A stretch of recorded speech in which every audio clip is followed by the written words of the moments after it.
फातमी साहब की और कुशवाहा की। अभी सीतामढ़ी से सांसद विधायक हैं जदयू के दिलीप राय, उनका भी दल बदल तय है। इस तरह से अभी कई विधायकों के बारे में आपको, कहीं बीजेपी छोड़कर भी जा रहे हैं, कहीं बीजेपी में भी आ रहे हैं। बिहार में तो एनडीए की जीती हुई 39 सीटें हैं, तो उसमें तो सीटिंग गेटिंग को ही पचाना मुश्किल हो रहा है। तो कोई विधायक को पाला बदल के आए यहाँ, तो यहाँ टिकट मिलने की गुंजाइश कम है। और महागठबंधन में 39 सीटें खाली है, एक सीट है वहाँ किशनगंज की जो वहाँ कांग्रेस ने जीती है। तो 39 सीट पर अब जब जिताऊ कैंडिडेट खोजना है, तो स्वाभाविक रूप से जो आज आपको देखने को मिल रहा है कि दल बदल का सिलसिला चालू हुआ है, यही कारण है। नमस्कार, स्वागत है आपका 4 PM में। मैं हूं आपके साथ विशाल। देखिए, लोकसभा चुनाव का आगाज हो गया है। ऐसे में सभी पार्टियां अपने स्तर से तैयारी में जुट गई है। वहीं अगर हम जदयू की बात करें तो जदयू में जो धड़ाधड़ पार्टी छोड़ने का चलन वो शुरू हो गया है। एक तरफ जहां अली अशरफ फातमी ने पार्टी छोड़ दिया, तो वहीं अभय कुशवाहा ने भी पार्टी छोड़ दिया है और राजद की तरफ से उनको औरंगाबाद से उम्मीदवार भी बना दिया गया है। हम इस पर बातचीत करने के लिए मौजूद हैं बिहार के वरिष्ठ पत्रकार अरुण पांडे सर से। सर, जिस तरीके से देखिए लगातार जदयू छोड़ने का सिलसिला है वो लगातार जारी है, कैसे देखते हैं इसको? देखिए, हर चुनाव में जब चुनाव होता है ना, तो इस तरह से पाला बदल होता है, लोग दल बदल करते हैं। जहाँ जिनकी सहूलियत हो, लगता है कि किसी अमुक दल में शामिल होने से चुनावी बेहतरनी पार लग जाएगी यदि उस टिकट पर लड़ेंगे। तो इस तरह का जो आपने उदाहरण दिया वो देखने को मिल रहा है। अभी तो आज कल से ही पहले चरण के चुनाव की प्रक्रिया शुरू हो गई है, नामांकन प्रक्रिया शुरू हो गई है। अब फर्स्ट फेज में आप सभी जानते हैं कि बिहार में 4 लोकसभा क्षेत्रों में चुनाव होंगे। वो जमुई है, औरंगाबाद है, नवादा है। तो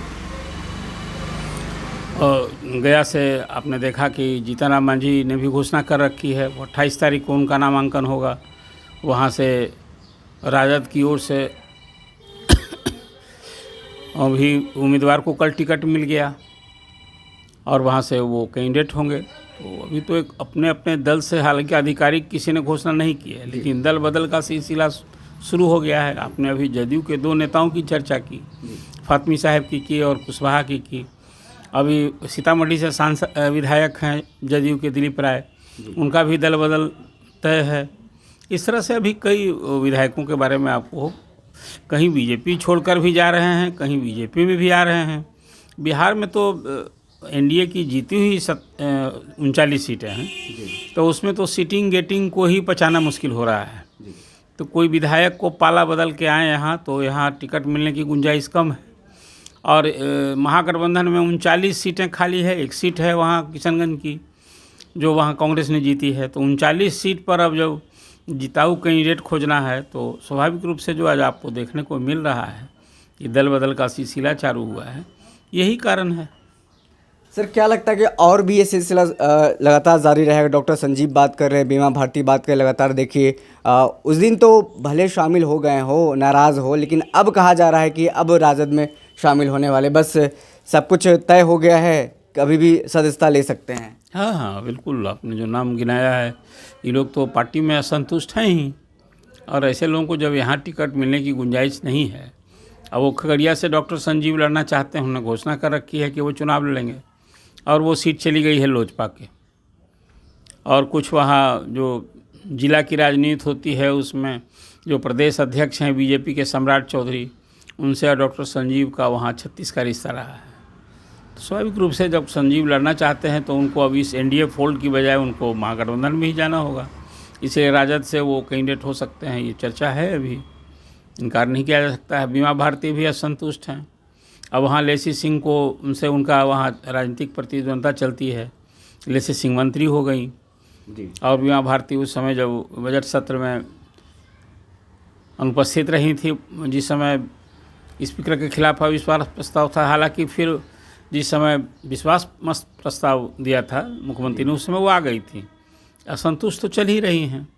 मिश्री लाल यादव उसी तरह से असंतुष्ट हैं जो बीजेपी के एमएलए हैं। तो ये अभी पाला बदल आपको देखने को मिलेगा। अब तो सत्तारूढ़ दल में, तो मैंने आपसे पहले भी ये बात कही है कि all is not well in NDA, तो असंतुष्ट तो हैं ही लोग। मंत्रिमंडल विस्तार को लेकर भी है, टिकट वितरण को भी लेकर है, और ख़ास करके अभी सीमांचल से लेकर के और जिसको अंग क्षेत्र कहते हैं जी, अब वहाँ सिर्फ एक अररिया सीट बीजेपी लड़ रही है। हालांकि वो जो लड़ रही है सब जदयू की जीती हुई सीटें, इसको लेकर भी बीजेपी में नेताओं में असंतोष देखने को मिला।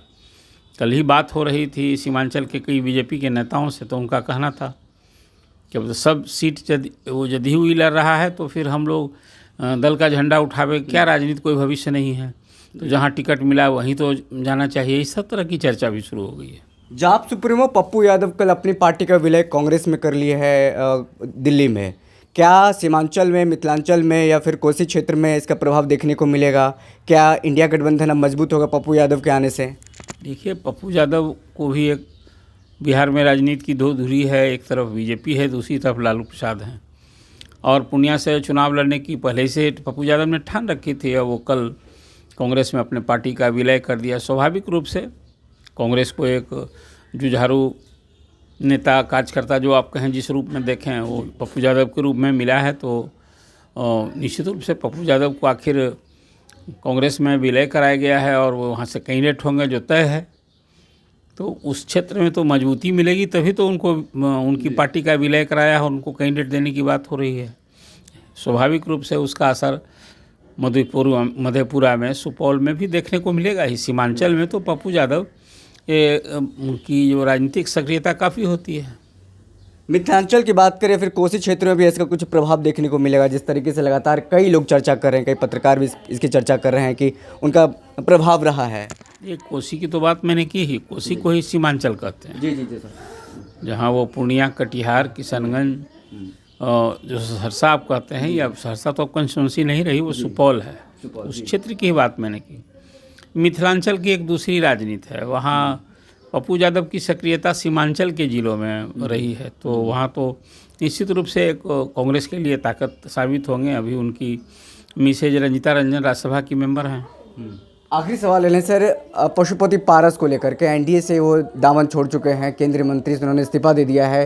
लगातार ये खबरें आ रही थी कि लालू प्रसाद यादव से मुलाकात करेंगे पटना आने के बाद, लेकिन इसकी सुगबुगाहट अभी तक कुछ हो नहीं रही है। राजद सुप्रीमो क्या इसको भाव देना पसंद करेंगे, भाव देंगे पशुपति पारस को हाजीपुर में चिराग पासवान के खिलाफ लड़ा? नहीं, मुझे तो नहीं लगता है जो राजद के नेताओं की प्रतिक्रिया देखने को मिली।